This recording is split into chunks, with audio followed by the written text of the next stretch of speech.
আসসালামু আলাইকুম সবাইকে। চলে আসলাম আজকে আমার কবুতরগুলোর আপডেট নিয়ে। দেখেন মাশাআল্লাহ, আমি এখানে অনেকগুলো কবুতর কালেকশন করেছি। আর এই ভিডিওটা হচ্ছে বর্তমানের ভিডিও, মানে আজকেরই ভিডিও। আর এতদিন যেগুলো আমি আপলোড করছি এগুলো মানে অনেক আগের ভিডিও ছিল, ওদের ছোটবেলার ভিডিও ছিল। আর এখন দেখেন মাশাআল্লাহ, আমি অনেকগুলো কবুতর কালেকশন করছি। এখানে এক জোড়া মিলি আছে, দুই জোড়া পাইড রেসার আছে, এক জোড়া আফসান গ্রিজাল আছে, তারপরে আরেক জোড়া আফসান গ্রিজালও আছে। আর যারা আমার আগের ভিডিওগুলো দেখেছিলেন তারা তো আমার সিরাজি ও লক্ষা কবুতর দেখছিলেন, সেখান থেকে চারোটাই নর হয়েছে। তাই একটা নর আমি এক্সচেঞ্জ করে একটা মাদিয়ে নিচ্ছিলাম। এখন লক্ষাগুলো জোড়া হয়েছে কিন্তু ডিম বাচ্চা এখনও করে নাই। আর সিরাজি দুইটাই নর হয়েছে। আর এখানে একটা গরনা মাদি দেখতে পারতেছেন, এই গরনা মাদির সাথে একটা সিরাজি জোড়া দিছি, আর গরনা মাদি ডিম পেড়ে দিছি। ইনশাল্লাহ কিছুদিনের মধ্যেই বাচ্চা ফুটবে। আর আরেকটা সিরাজি সিঙ্গেল নর আছে। আর এখানকার আমার বেশিরভাগ কবুতরই মানে মানে নিউ অ্যাডাল্ট, এখন পর্যন্ত কোনোটাই ডিম বাচ্চা করে নাই।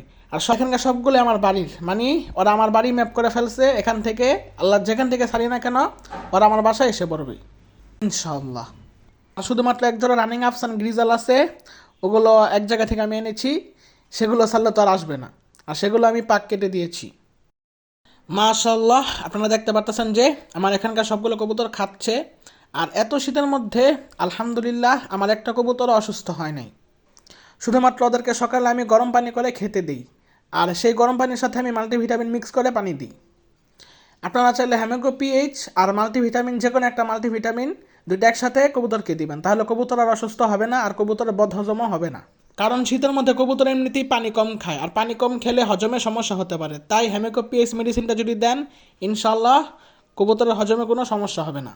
আর শীতের মধ্যে বিকেলবেলা আপনারা চেষ্টা করবেন কবুতরগুলোকে খাবার খাওয়া শেষে সরিষা দিতে, তাহলে ওদের সারা রাত ওদের শরীরটা গরম থাকবে। আর শীতেও ওদের শরীর কোনো ঠান্ডা লাগবে না। মাল্টিভিটামিনের যদি কোর্স করাতে চান আপনারা টানা 5 দিন দিবেন, তারপরে 3 দিন সাদা পানি দিবেন, তারপরে আবার 5 দিন দিতে পারেন। যদি শীত থাকে, যেদিনই শীত পড়বে সেদিনই মাল্টিভিটামিনটা দেওয়ার চেষ্টা করবেন। আবার যেদিন দেখবেন রোদ উঠে গেছে সেদিন শুধু সাদা পানি দিবেন। আর যদি কোর্স হিসেবে চালান তাহলে টানা 5 দিন দিবেন, তারপরে আবার 3 দিন সাদা পানি দিয়ে আবার টানা 5 দিন দিতে পারেন, কোনো অসুবিধা নেই।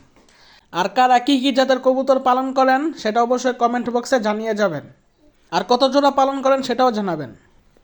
কবুতর পালন করা একটা নেশা, যারা এই নেশা একবার পড়ছে তারা এই নেশা থেকে আর উদ্ধার হতে পারে নাই। 3 থেকে 4 বছর আগে অনেকগুলো কবুতর পালতাম, সেগুলো সব বিক্রি করে ফেলছিলাম। কিন্তু আলহামদুলিল্লাহ আবারও কালেকশন করছি অনেকগুলো কবুতর। আর দেখি এবার কিছু হয় কি না। আর আপনারা অনেকে অবগত আছেন যে আলহামদুলিল্লাহ আমার লাল সুন্দরী আর কালনের মুরগির বাচ্চা ফুটেছে। ইনশাআল্লাহ আগামীকাল আপনারা ওদের আপডেট পাবেন। আর ওদেরকে কি কি মেডিসিন দিব, কি কি খাবার দিব, সেটার আপডেট ইনশাল্লাহ আপনারা প্রত্যেক দিন নিয়মিত আপডেট পাবেন। কোন দিন সাদা পানি দেবো, কোন দিন কী মেডিসিন দেবো, কয়টা মেডিসিন দেবো, ইনশাল্লাহ সেগুলো সব আপডেট আপনারা পাবেন। সেই আপডেটগুলো যদি পেতে চান তাহলে চ্যানেলটাকে সাবস্ক্রাইব করে পাশে থাকবেন। তাহলে আজকের মতো এখানে ভিডিওটা শেষ করছি। আসসালামু আলাইকুম।